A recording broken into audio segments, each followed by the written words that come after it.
They took a poor widow's Christmas savings, but what happened next will shock you. This is a true-to-life African Christmas story you'll never forget. If you are just seeing this page for the first time, please subscribe to this channel so you won't miss out on our weekly amazing stories.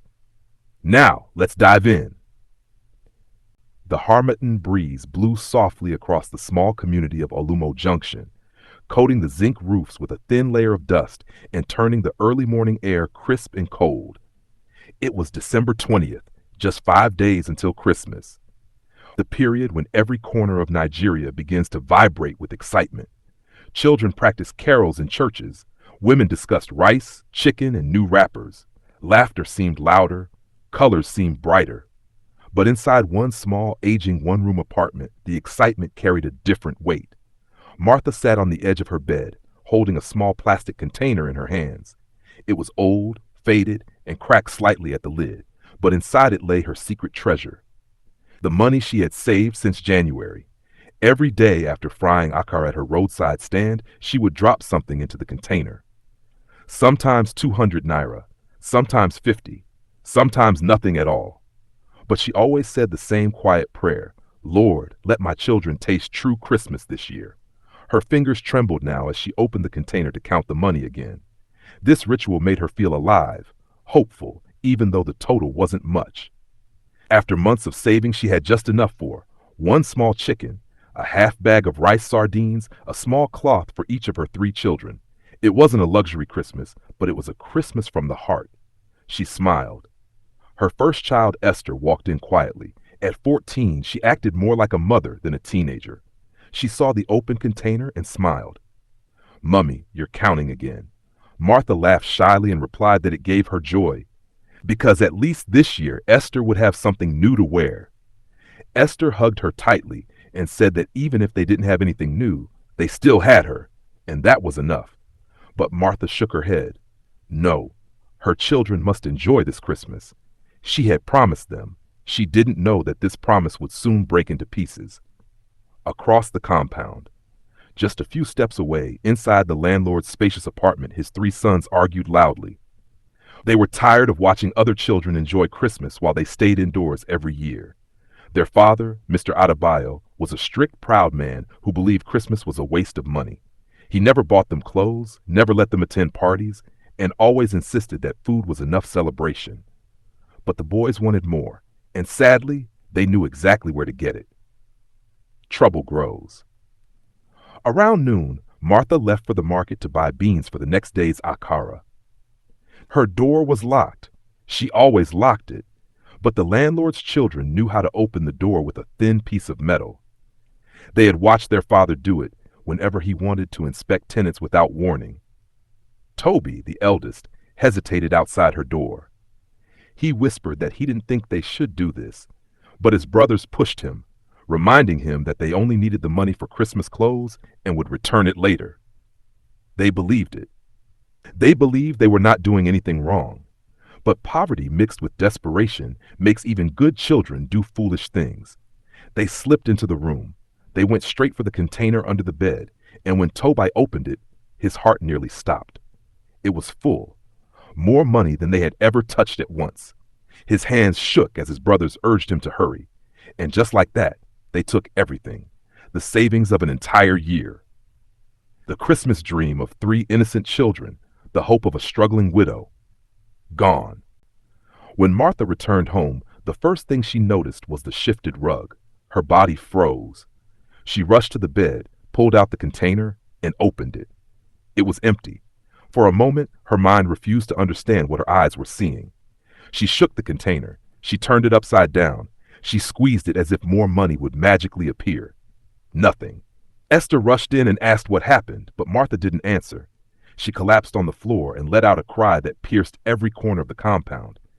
It was the kind of cry that made people open their doors, the kind that made neighbors run with confusion, the kind that even children understood as pain.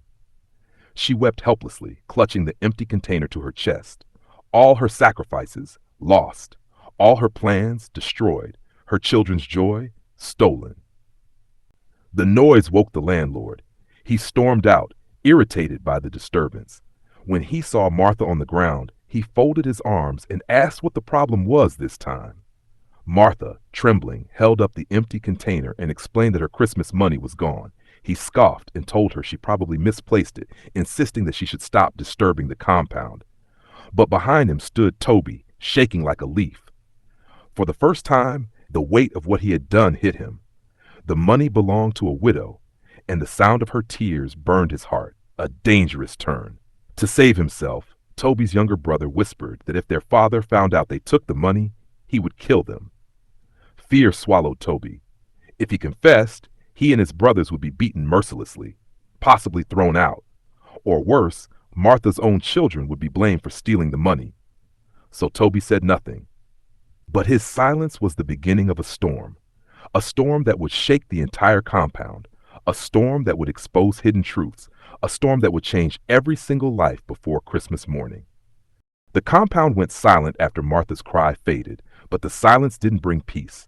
It was the kind of silence that presses on the chest, heavy and uncomfortable, the kind that makes even the air feel guilty. Martha sat on the floor long after everyone returned to their rooms. Her eyes were swollen, her breath shaky. Esther knelt beside her, rubbing her mother's shoulders gently. "Mummy, please stand up. You're scaring me." But Martha couldn't move. She felt empty, hollow, broken in a way she couldn't explain. Her entire Christmas hope had vanished in one moment. The landlord, Mr. Adebayo, came back again, this time more annoyed. "Madam, I'm warning you. If you like, continue crying here until night. You better find that money. Don't put your wahala on my head." Martha wiped her face with the back of her palm. Her voice trembled as she spoke. "Sir, please, someone broke into my room. My savings for Christmas. I don't want to hear it," he interrupted sharply. "Next time, lock your door properly. In fact, if you don't pay next year's rent by January 1st, I will evict you." The neighbors gasped. "Evict? Over this?" Even the landlord's sons flinched at the harshness. But Mr. Adebayo didn't care. He walked away angrily, slamming his door. The echo traveled through the compound like a curse. Inside their own room, Toby's hands wouldn't stop shaking. His younger brothers sat on the bed counting the stolen money again and again, excited, whispering about the clothes they planned to buy. But Toby wasn't excited. He couldn't breathe properly. He had never seen an adult cry like Martha just did. Her wail kept replaying in his head, cutting deeper every time. He suddenly stood up. "Stop counting," he shouted. His brothers froze. "What is wrong with you?" the middle one asked. "We didn't kill anybody." But Toby shook his head violently. "It feels like we did." He paced the room, his heartbeat loud in his ears. "What if somebody saw us? What if the neighbors talk? What if Mummy—" "Will you keep quiet?" his youngest brother hissed. "Nobody saw us, and we didn't take the money to waste it. We will return it after Christmas." But the words did not comfort Toby, not anymore, because he had seen something his brothers were too young to understand. Poverty breaks a person quietly, but betrayal breaks them loudly. And Martha's tears were the loudest thing he had ever heard. By evening, the compound buzzed with whispers. "Martha is too careful to misplace money. That door lock was tampered with. Someone inside this compound knows something." The landlord ignored the talk, but others didn't. Old Mama Efe, the woman who sold roasted corn by the junction, shook her head repeatedly. That cry did not come from someone who lost small money. She lost something bigger than what we can see. Esther overheard and held her siblings tighter. She knew it too. Their mother didn't just lose money. She lost pride. She lost dignity. She lost the ability to give her children joy, the kind of loss that stings more than hunger. Later that night, Martha forced herself to stand. Her legs trembled, but she managed. She gathered her children and sat them close. "My children, I don't know how we will celebrate this Christmas, but I want you to forgive me." Esther shook her head quickly. "No, Mummy, you did nothing wrong." "Yes," the younger ones echoed, cuddling her from both sides. Martha closed her eyes. She wanted to be strong for them. She wanted to lie and say things would be fine. But deep down, she knew the truth. She had nothing left, not even enough beans for a kara the next morning. She held her children through the cold Harmattan night. Morning came with a strange quietness. As Martha swept the front of her door, she noticed something odd. A small piece of blue nylon, the same type she used to wrap her savings. It lay crumpled near the landlord's window. Her heart skipped. She picked it up gently and examined it. "Why is this here?" she whispered. Esther approached. What is that? Martha didn't answer. She simply stared at the nylon piece, then at the landlord's door, then back at the nylon. Something wasn't adding up. She wasn't accusing anyone, but something inside her began to stir. A mother knows, even when she tries not to know. As if on cue, Mr. Adebayo stepped outside, adjusting his belt. Martha, why is this place still dirty? Sweep everywhere. She swallowed hard. Yes, sir. And remember, January 1st. Rent. I'm not joking with you. Toby heard it, and his heart broke a little more. His chest tightened. His breath grew shallow. He felt trapped inside a secret that was burning him alive. When his father went back inside, Toby walked toward Martha as if drawn by guilt. But at the last second, he turned and rushed away. But she had already seen him. She saw the fear in his eyes. She saw the tremble in his steps. She saw the guilt. A chill ran through her. Throughout the day, Toby could not eat. He watched Martha from afar as she struggled to fry a kara with only a handful of beans. She stood in the sun, fanning the fire, wiping sweat with her wrapper, her eyes still red from crying. Every time she looked tired, his heart clenched. Every time she forced a smile at a customer, guilt stabbed him like a knife. By noon, he felt like he was suffocating. I can't do this anymore, he told his brothers. They panicked immediately. Don't you dare tell anyone. Daddy will kill us. They will arrest us. Fear swallowed their voices, but guilt swallowed Toby's heart. Around 4 p.m., Martha packed up early. She had sold almost nothing. As she walked home slowly, old Mama Efe called out, My daughter, come. Martha approached, eyes tired. God sees everything, Mama Efe said gently. He will not allow anybody to steal your joy. Those words cracked something deep inside Martha. A tear slid down her cheek. She didn't know those words would become the beginning of a miracle she never imagined. Night fell quickly. The compound was dark except for the yellow bulb at the landlord's door. Toby couldn't sleep. He turned left and right, restless. The stolen money rustled softly under his pillow, tormenting him. Finally, he sat up. His heart pounded. I'm returning it, he whispered. His brothers gasped. No! Are you mad? What if Daddy sees you? But Toby didn't care anymore. He had reached his breaking point. I don't want the clothes. I don't want anything. He stood up. His legs shook. His breath trembled. But he was determined, because real guilt can push a person to do the bravest things, or the most dangerous. He walked to the door. His brothers followed, whispering frantically, Toby, don't go. She will scream. Daddy will hear. We will be finished. But he ignored them. He opened the door slowly. The corridor was silent. He took one step, then another, until he stood in front of Martha's door and knocked. The night was quiet, too quiet. Even the crickets seemed to pause, as if waiting for something to happen. The harmattan breeze blew gently through the corridor, carrying dust, cold air, and the weight of a secret struggling to break free. Toby stood in front of Martha's door, clutching the nylon bag to his chest. His hands were trembling so badly that the money inside rustled loudly. His brothers stood behind him, whispering frantically, Please don't knock. Let's go back inside. If Daddy wakes up, we're dead. But guilt is a heavy load, and Toby could no longer carry it. He raised his hand and knocked. Once, twice. A soft, hesitant sound that echoed like thunder in his chest. Martha opens the door inside. Martha was still awake. She had been sitting on her bed, staring at the small blue nylon she found earlier near the landlord's window, turning it in her hand like a riddle with no answer. When she heard the knock, she frowned. Who is knocking at this time? She whispered to herself. Esther stirred. Mummy, should I get it? No, my dear, let me go. She stood slowly, tying her wrapper tighter, and walked toward the door. When she opened it, she froze. Toby stood there, eyes red, hands shaking, lips trembling. Behind him, his younger brothers hovered nervously. For a moment, nobody spoke. Then Toby did something shocking. He fell to his knees. The confession. I'm sorry, he whispered, his voice cracking. I'm so sorry. Martha's breath caught. Esther stood behind her, confused. Mummy, what's happening? Toby's hands lifted the nylon bag toward Martha, and the moment she heard the rustle of money, her heart skipped. Her hands covered her mouth. Oh my God, she whispered. You children? Toby couldn't look at her.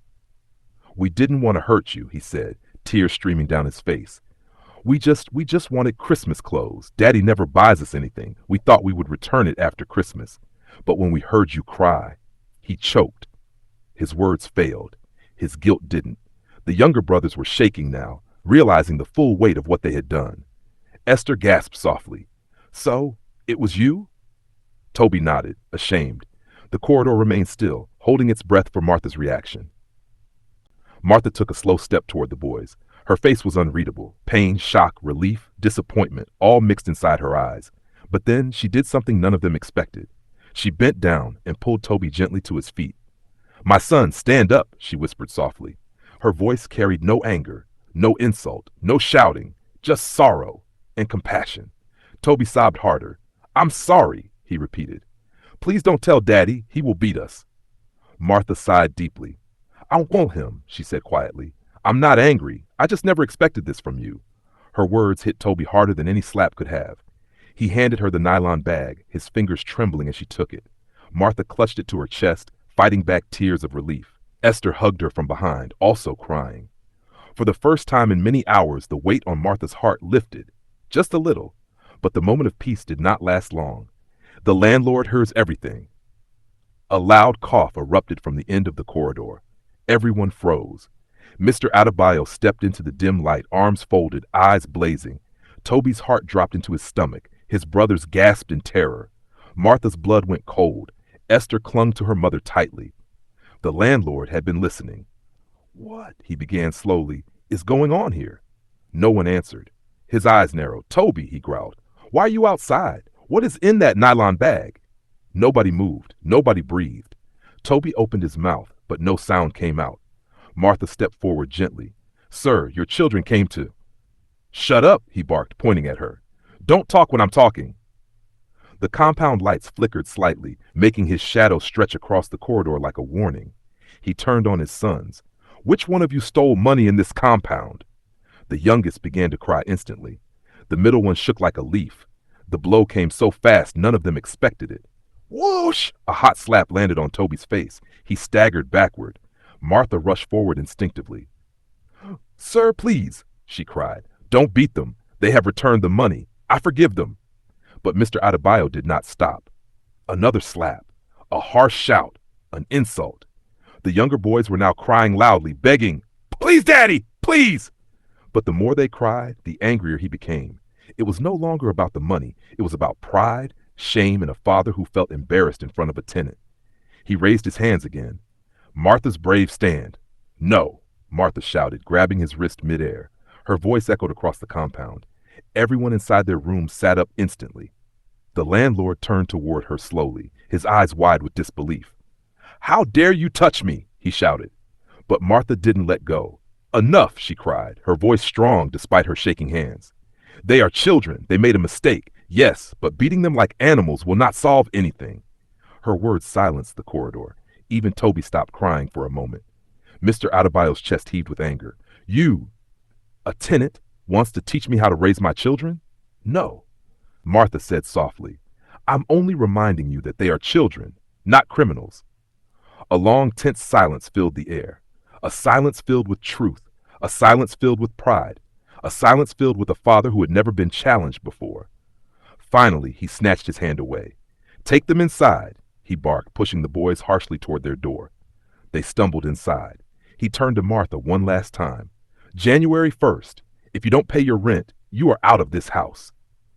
Then he slammed his door so hard the entire corridor shook. Aftermath. Martha stood still for a moment, breathing heavily. Esther wrapped her arms around her. "Mummy, you were so brave," she whispered. But Martha didn't feel brave. She felt tired, emotionally drained, and worried about what the landlord might do next.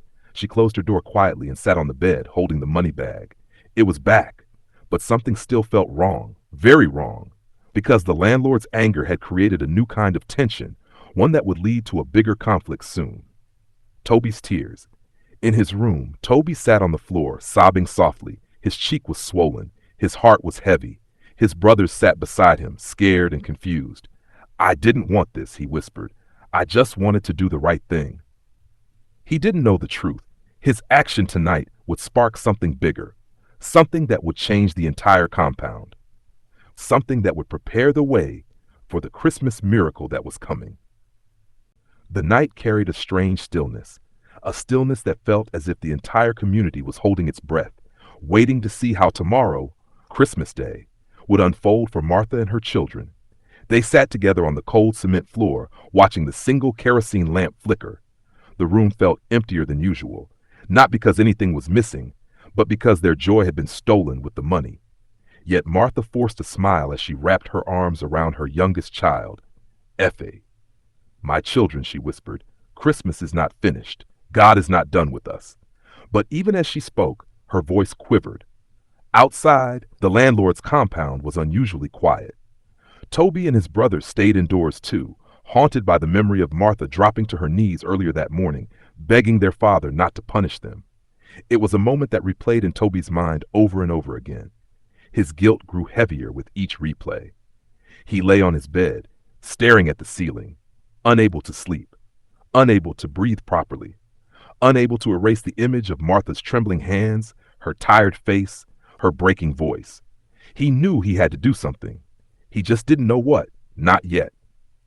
Meanwhile, Martha sat awake long after her children had fallen asleep.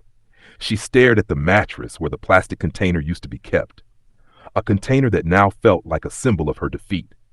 Her chest tightened with a pain she couldn't explain. She felt as though she had failed her children. She rubbed her palms together, whispering a prayer, not for wealth, not for a miracle, but for strength. Strength to survive tomorrow. Strength to pretend everything was okay. "God," she murmured softly, "I only wanted a small Christmas for my children, even if it's just rice and one small chicken. That was all." A tear rolled down her cheek. She didn't bother wiping it away. Suddenly there was a knock at her door. Knock, knock, knock. Slow, gentle, nervous. Martha jumped slightly. Her first thought was fear. Who could be knocking at this time of the night? She stood up cautiously and approached the door. "Who is it?" she asked quietly. "Ma, it's me." Toby's shaky voice answered from outside. Martha's heart skipped. She opened the door halfway. Toby stood there barefoot, holding a small nylon bag in his trembling hands. His eyes were red, not from tears alone, but from restless guilt that refused to let him sleep. "Mama Efe?" he whispered. "Please, can I talk to you?" Martha sighed softly and stepped aside. "Come in, my child." Toby entered, gripping the nylon tighter as though it might slip away from his conscience. He couldn't meet her eyes. For a while, he just stood there, breathing heavily. "Mama Efe," he finally said, I'm sorry. I'm so sorry." Martha said nothing. She simply watched him. Then Toby opened the nylon bag with shaking fingers and poured its content onto the small table. Money. Bundles of it, crumpled, folded, tied with rubber bands. Every single note that was stolen. I brought back everything," he whispered. And I'm sorry. We were wrong. I was wrong."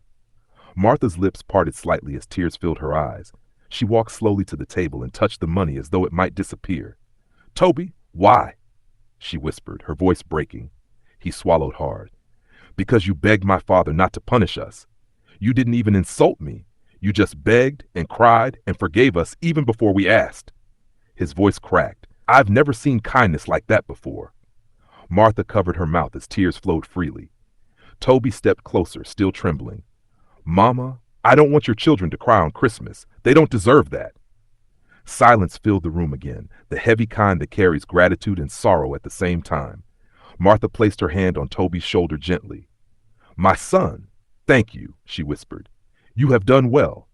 Toby nodded, wiping his tears with the back of his hand. "I'll go now," he said quietly, "before my father wakes up." He walked to the door, then paused. "Mama?" "Yes, my child," Martha replied. "Tomorrow, something good will happen, I promise." Then he ran out into the night. Martha locked the door behind him and leaned against it. Her heart beat fast, not from fear, but from overwhelming relief. She returned to the table and sank to her knees. "Thank you, Lord," she whispered. "Thank you for sending help through a child." She pressed her forehead against the table and wept silently. But these tears were different. They were warm, soft, healing. When she finally stood up, she wiped her face and looked at her sleeping children. Christmas might not be the grand celebration she had once imagined, but it was no longer ruined.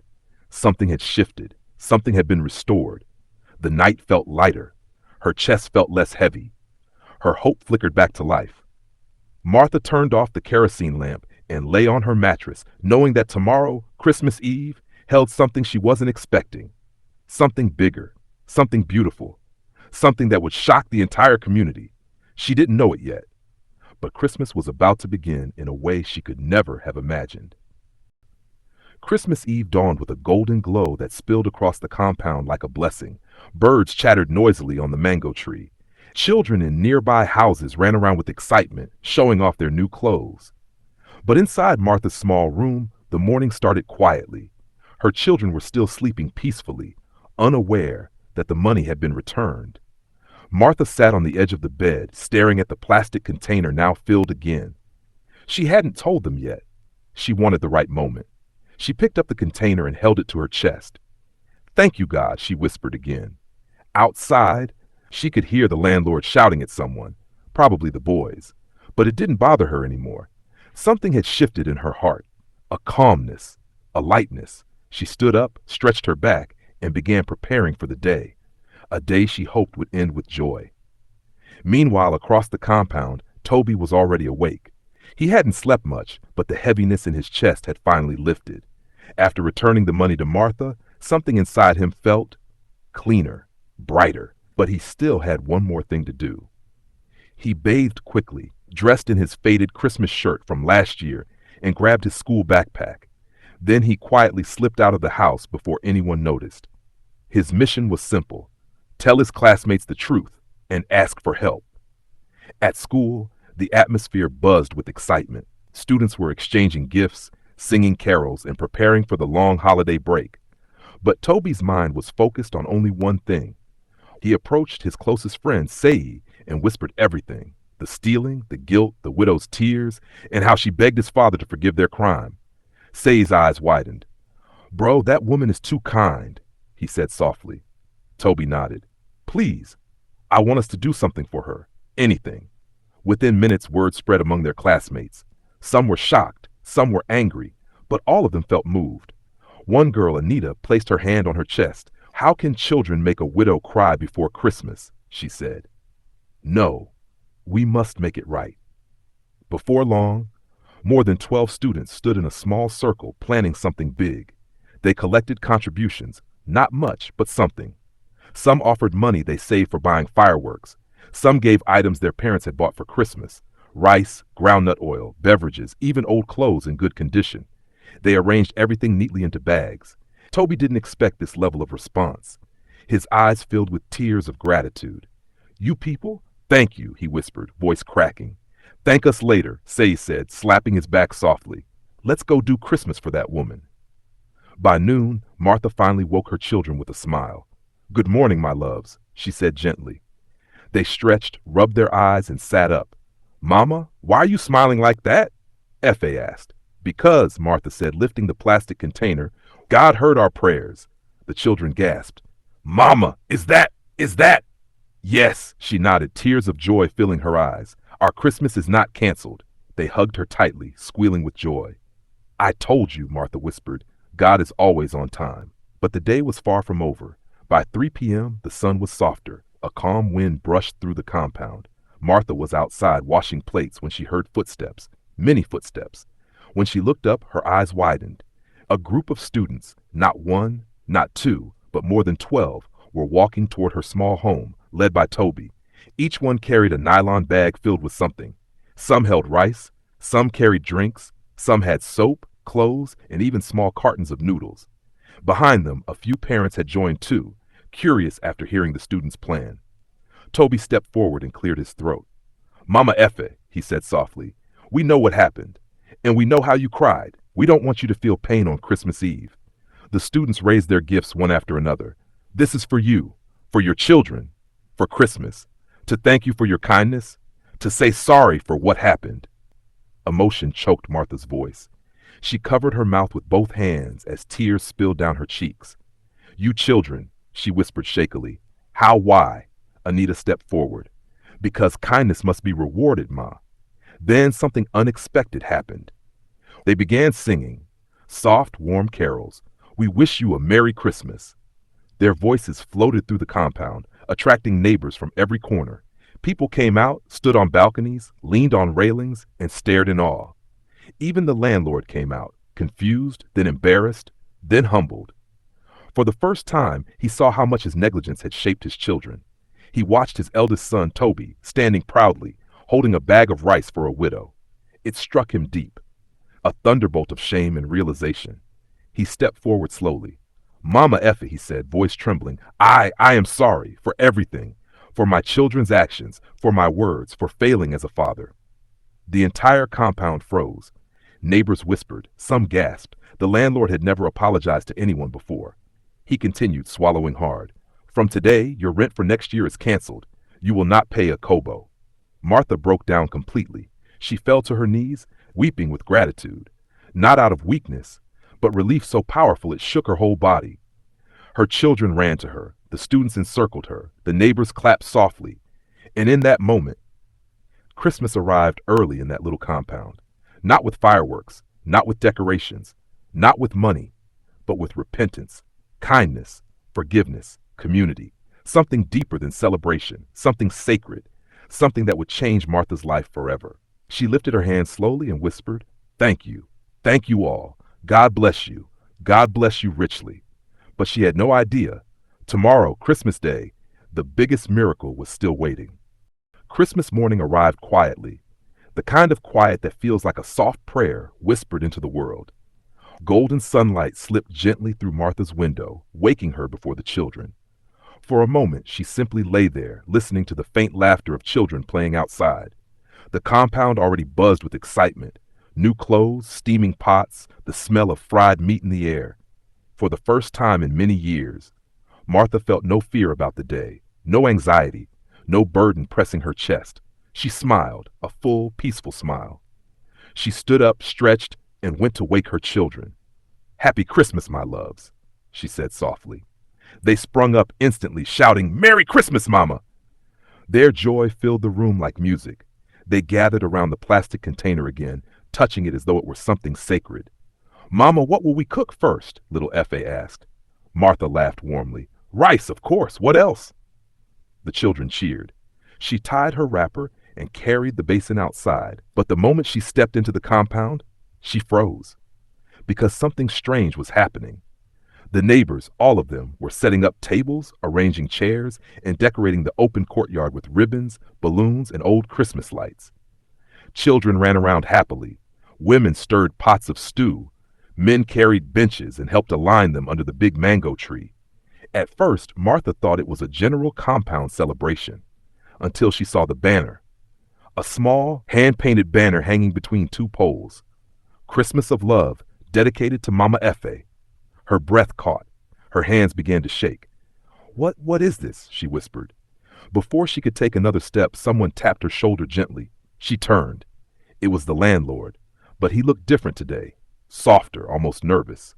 Mama Efe, he said quietly, the children, your kindness yesterday, it opened all our eyes. He gestured around the compound. We all decided to do something together, not just for your children, but for you, for the woman who teaches this compound what mercy looks like. Martha stared at him, unable to speak. The landlord swallowed, then added softly, Today, you will not cook alone. You will not celebrate alone.